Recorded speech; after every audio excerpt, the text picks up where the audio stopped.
Hello प्यारे students, कैसे हैं? आशा करता हूँ आप लोग बढ़िया हैं। आज के हम मज़ेदार टॉपिक के साथ आप लोगों के सामने हाजिर हुए हैं। सबसे ज़्यादा रोचक और एनसीईआरटी में पूछा गया प्रश्न आपके इस बोर्ड पर लिखा हुआ है। बोर्ड पर लिखा हुआ है, ये आपके ज़्यादातर यूपी बोर्ड में प्रश्नोत्तरी में पूछे जाते हैं। आपके पेपर में ये क्वेश्चन आपको आ गया तो आपको बिल्कुल 2 नंबर फिक्स हुए हैं। अति लघु उत्तरी में इन प्रश्नों का जिक्र हर मॉडल पेपर में आप देखते हैं तो हुआ रहता है। प्रश्न क्या है देखते हैं। हमारे समाज में लड़कियों को जन्म देने का दोष महिलाओं को दिया जाता है, यह बताइए कि कहां तक सही है। महिलाओं को दिया जाता है या कहां तक सही है बताइए। अथवा इसी में पूछ लेता लिंग निर्धारण क्या है। जैसा कि आप लोग जानते हैं, समाज में यदि किसी भी महिला को 2 से 3 बालिकाएं हो जाती हैं तो समस्या क्रिएट होते हैं। लोग ताने मारने लगते, खास करके सास ताने मारने लगती है। यह कहाँ तक सही है आइए हम यहाँ पे समझते हैं। ये आपके 2 नंबर तो फिक्स है दिलाना, इसीलिए ये टॉपिक को स्किप नहीं कीजिएगा। देखना है कि किस तरीके से यहाँ पर लिंग निर्धारण होता है और किस तरह से यहाँ पे स्त्रियाँ बालिका को जन्म देती हैं तो क्या वो दोषी हैं कि नहीं है।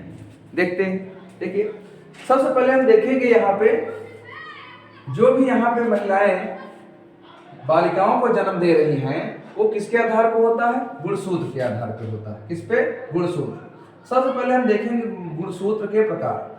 देखते हैं गुणसूत्र के प्रकार, क्योंकि इन्हीं गुणसूत्रों के आधार पर ही स्त्री और पुरुष का होना तय होता है। इन्हीं गुणसूत्रों के आधार पर तो गुणसूत्रों के प्रकार देखेंगे। आपको पता है गुणसूत्र जो होते हैं 2 प्रकार के होते हैं। गुणसूत्र सबसे पहले देखते हैं तो ऑटोसोम्स होते हैं। ऑटोसोम्स। दूसरे होते हैं sex chromosomes. Sex chromosomes, autosomes, sex chromosomes.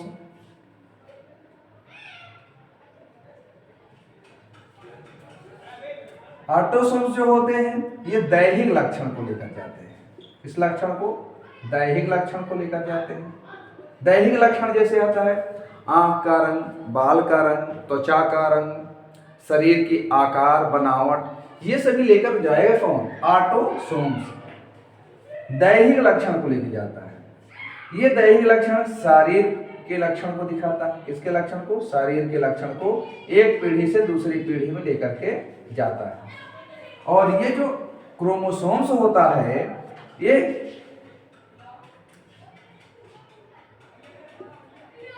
लिंग निर्धारण का कार्य करता है। किसका? लिंग निर्धारण का काम किया। और लिंग निर्धारण में आपको पता है स्त्री होते हैं अर्थात लड़की होती हैं या फिर लड़का होते हैं। ऑटोसोम को जो प्रदर्शित करते हैं उनको हम यक्स से प्रदर्शित करते हैं और इसको प्रदर्शित करते हैं यक्स वाई से प्रदर्शित करते हैं। ये जो होते हैं महिलाओं में ऑटोसोम की संख्या, महिला में ऑटोसोम की संख्या टोटल 23 जोड़ी होती है और 23 जोड़ी का मतलब होता है 46।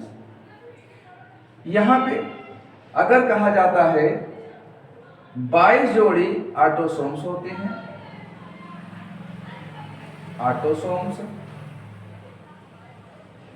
प्लस 1 जोड़ी सेक्स क्रोमोसोम्स। Sex chromosomes. यह सेक्स क्रोमोसोम्स,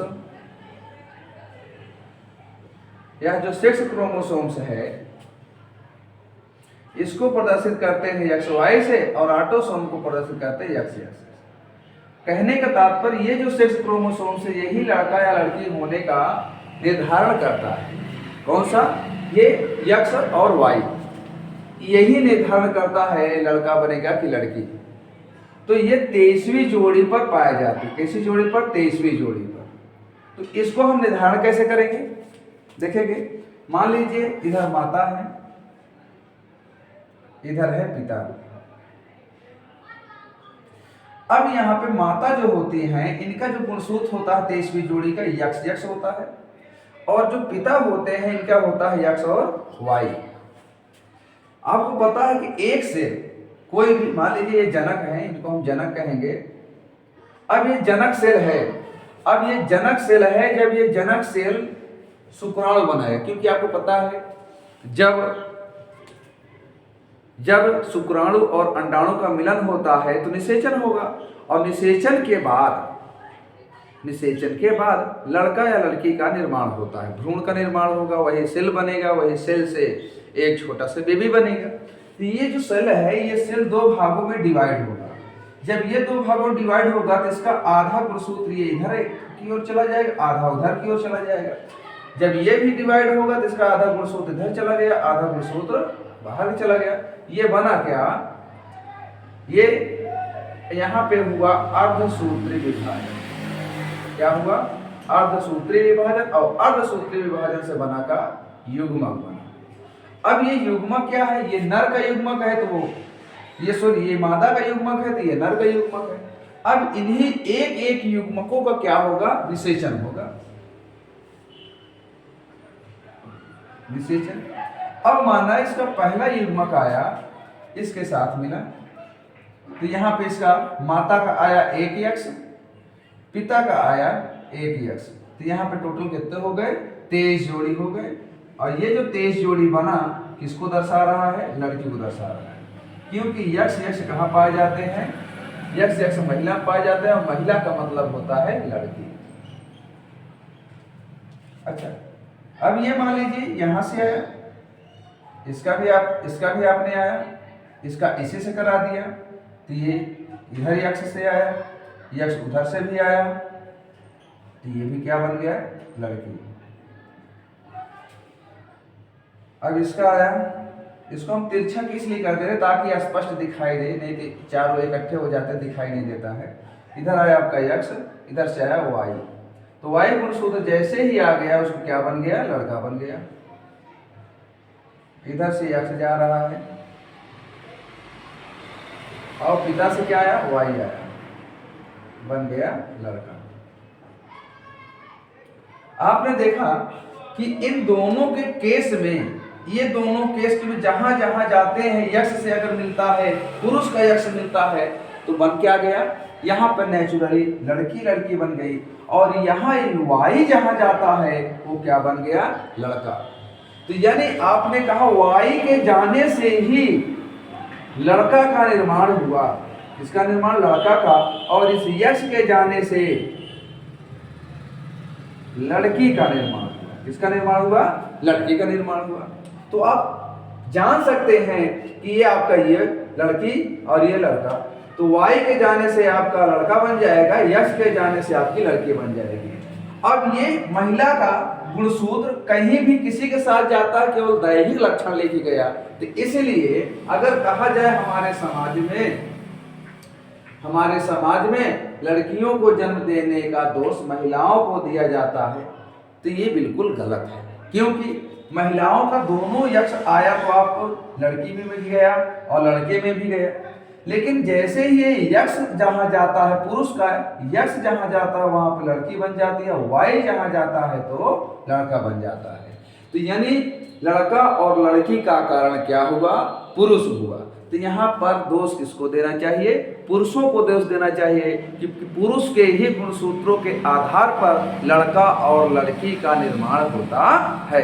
तो यहाँ पर आप बिल्कुल बता सकते हैं एग्जैक्ट कि यहाँ पे पुरुष ही लड़का और लड़की को जन्म देने का कारण होता है, पुरुष के गुणसूत्र से ही। यहाँ पर ये क्वेश्चन जो पूछ रहा है बिल्कुल गलत है। यहाँ पर पुरुष दोषी होना चाहिए, महिला दोषी नहीं होना चाहिए। खैर बताइए कि यह क्यों सही नहीं है। तो इसीलिए सही नहीं है कि पुरुष के यक्ष वाई गुणसूत्रों के आधार पर ही जहाँ यक्ष जाएगा वहां पर लड़की बन जाएगी, जहां वाई जाएगा वहां पर लड़का बन जाएगा। चलिए, इसी को कहते हैं लिंग निर्धारण में। अब लिंग निर्धारण में कहेंगे तो केवल इतना आप बना देंगे तो ये क्या हो गया, लिंग निर्धारण। देख लेते हैं फिर से लिंग निर्धारण क्या है।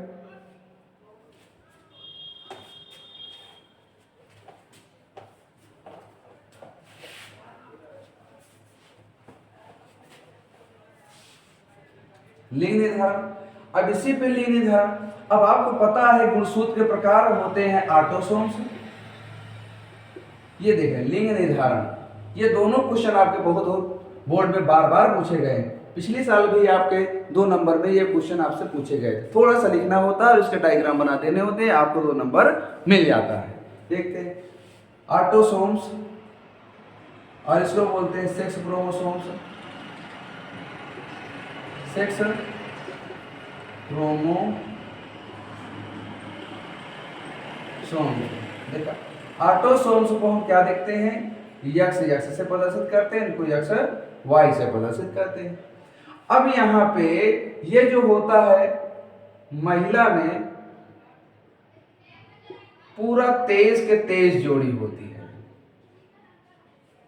और पुरुष में कितना होता है, पुरुष में 22 जोड़ी होती है, और यहां पे महिला में 0 होते हैं, ये ऑटोसोम्स, और पुरुष में 1 जोड़ी होती है। और टोटल अगर देखा जाए महिला पुरुष में तो 23 जोड़ी गुणसूत्र पाए जाते हैं, 23 जोड़ी गुणसूत्र पाए जाते हैं, चाहे महिला हो चाहे पुरुष, अर्थात टोटल 46 गुणसूत्र। जब हम देखेंगे तो 23वीं जोड़ी को ही देखें, किसकी जोड़ी को, 23वीं जोड़ी को। महिला की 23वीं जोड़ी XX होता है और पुरुष की 23वीं जोड़ी XY होता है। तो यहां पर हम देख देंगे महिला और यहां पर लिख देंगे पुरुष। अब महिला में हम दिखाया XX, पुरुष को दिखाया XY। जब यहाँ पे युग्मक बनते समय ये अलग होता है तो ये XY अलग हो जाएगा और इसका भी XY अलग हो जाएगा। तो ये इसको हम जनक मान लेंगे। ये जो युग्मक बना इसको हमने युग्मक कहा। युग्मक जो बना किसके द्वारा बना, अर्धसूत्री विभाजन के द्वारा बना। अब ये जो अर्धसूत्री हुआ, युग्मक बना, और युग्मक पे बाद बनेगा क्या, जनन होगा। यहां पे मिलाते हैं, एक x इधर से आया, इसका y आया, x आया, क्या बन गया x, ये आया इधर से, ये आया इधर से, क्या बन गया x। तो x इसका गुणसूत्र दिखाता है, लड़की दिखाता है, अर्थात ये लड़की बन करके आपकी तैयार हो गई। और ये जो आता है आपका XY,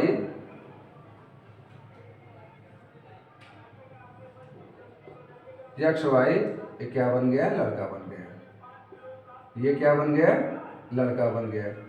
चलिए, तो इसी से हम कह देते हैं लिंग निर्धारण। कि आशा करते हैं कि ये आपको टॉपिक समझ में आया होगा। ऐसे ही हम आपके एग्जाम तक नए नए क्वेश्चन को ढूंढ करके पुट अप करते रहेंगे, जिसको लगातार देखने से आपके अंक में जरूर 100% वृद्धि होगी। तब तक के लिए नमस्कार।